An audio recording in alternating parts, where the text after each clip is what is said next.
Hello guys! Hello. This is for water sign, Pisces, Scorpio, and Cancer. Welcome dito sa Kapalaran 888. Titingnan natin ang weekend reading mo. So, ano ba yung message na pwede mong marinig? Okay. Or kailangan mong marinig para sa dalawang araw na ito. Okay.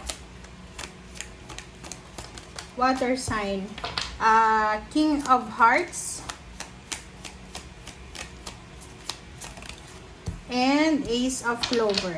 Okay, number 31, number 24, number 4, number 6, number 1, number 13, number 12. Okay, Ace of Clover. Sinasabi ng bara sa'yo dito, water sign, Pisces, Scorpio, and Cancer, na sa weekend na to, Saturday, Sunday, posibleng nasa crossroads ka. So, parang hindi mo alam, parang nasa gitna ka ng confusion. Okay? So, sinasabi ng baraha dito na if may mga plano kayong travel, may mga plano kayo this weekend, medyo maguguluhan kayo kung tutuloy ba kayo or hindi. So, may mga delay siguro, or pwedeng may mga kailangan kayong i-consider sa mga direction or sa mga decision making nyo or sa actions na gusto nyong gawin. Okay. Second card natin is King of Hearts. This is number 24-6. Sinasabi ng baraha sa'yo dito na there's a collaboration, there's a partnership, friendship, love life na posibleng or maybe financial, like for example, business collaboration, wedding, marriage, friendship, or kung ano man na attachment na posibleng may plano ka this weekend, ay posibleng hindi matuloy. Like for example, yung iba sa inyo dyan, pwedeng may bala kayong mag-outing kasama yung family or friends na possible na hindi siya matutuloy because of confusion or because of several mga issues na nangyayari sa panahon ngayon. So, like for example, pwedeng yung binabalak yung pag-open ng negosyo ay pwedeng hindi matuloy, or pwedeng yung wedding anniversaries or wedding proposal, engagement, or kung ano man yan na collaboration or partnership. Okay? So, let's check. Alright, so this is your guidance from your spiritual helpers and guides. So, ano ba ang kailangan mong gawin? Ano ba yung kailangan mo? This is advice for you. Water sign, Pisces, Scorpio, and Cancer. Alright. Water sign, Pisces, Scorpio, and Cancer. Okay, alone time, number 2. Kailangan mo daw ng balanse. Okay, water sign, Pisces, Scorpio, and Cancer. Sinasabi ng baraha sa'yo na kinakailangan mo daw ng balanse. Okay, alone time, relaxation. May iba sa inyo dyan, pwedeng nasa malayo kayong lugar. It's either OFW ka, or nasa lugar ka na malamig, Europa, America, Canada, or nasan ka man, and nag-i-imagine ka ng dagat. Nag-i-imagine ka, especially yung mga Pisces, kasi kayo ang fish eh.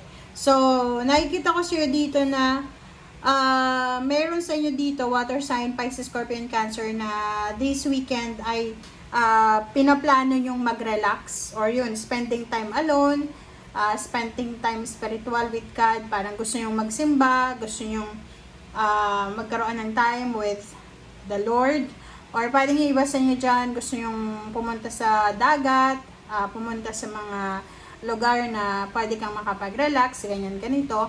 Or yung iba sa inyo dyan, parang wala kayong gustong gawin, kundi matulog lang, matahimik lang yung kapaligiran, parang ganun.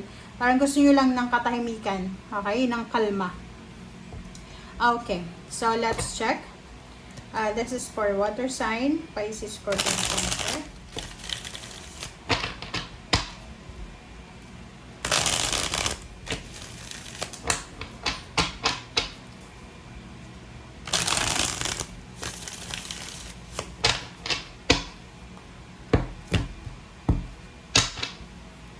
Okay, first card natin sa third deck ay Page of Pentacles. Next is Two of Swords. So, ganun pa rin. There's a Two of Swords here. There's a parang restrictions, boundaries, parang ganun. And Queen of Wands.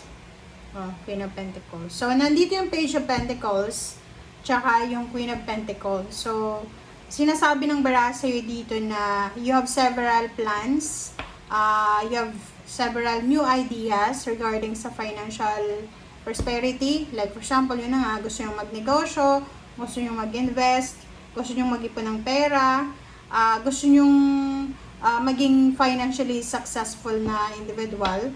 But, siguro sa ngayon, sa weekend na to, wala kang magagawa kasi nasa crossroad ka. Parang, there's an opportunity, may mga possibilities ka na nakikita sa paligid mo na, pwede din pala akong makaalis sa financial problems ko.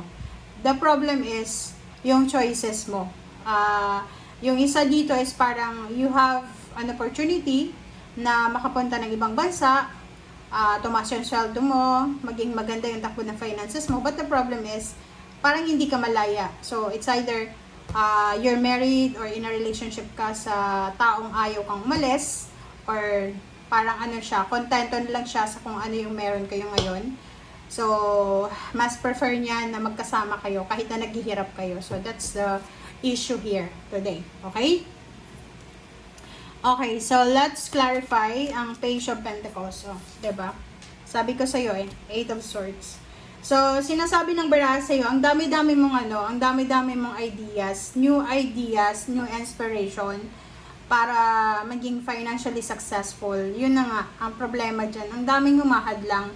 Like, if you're married sa isang silosa, hindi ka makakaalis sa situation mo, lalo na yung Cancer tsaka Scorpio dyan, na mga zodiac sign, Cancer and Scorpio. Kung kayo ay may asawa, may boyfriend, girlfriend, ka-live-in na silosa, mahihilig magtamang hinala, ganyan, mahihirapan talaga kayo na hanapin yung financial success nyo kasi pakiramdam nyo everyday restricted kayo.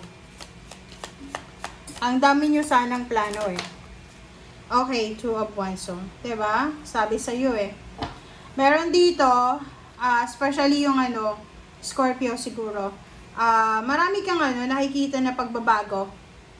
Parang sinasabi mo na this weekend,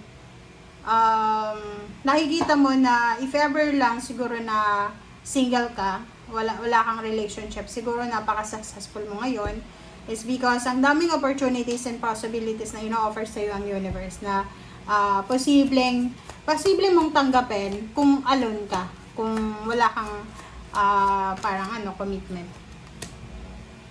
So, this weekend, sinasabi ng bara sa'yo dito, water sign, Pisces, Scorpio, and Cancer, na you need to be patient. Okay? Kailangan mo daw magpasensya, kailangan mong magdahan-dahan, huwag kang magpadalos-dalos sa mga decision making mo, and at the same time, maghintay daw. So, pasasaan ba na maayos din yan ng mga pagsubok na pinagdadaanan mo sa ngayon. Okay? So, let's check for the Queen of Pentacles. Wow! So, yun.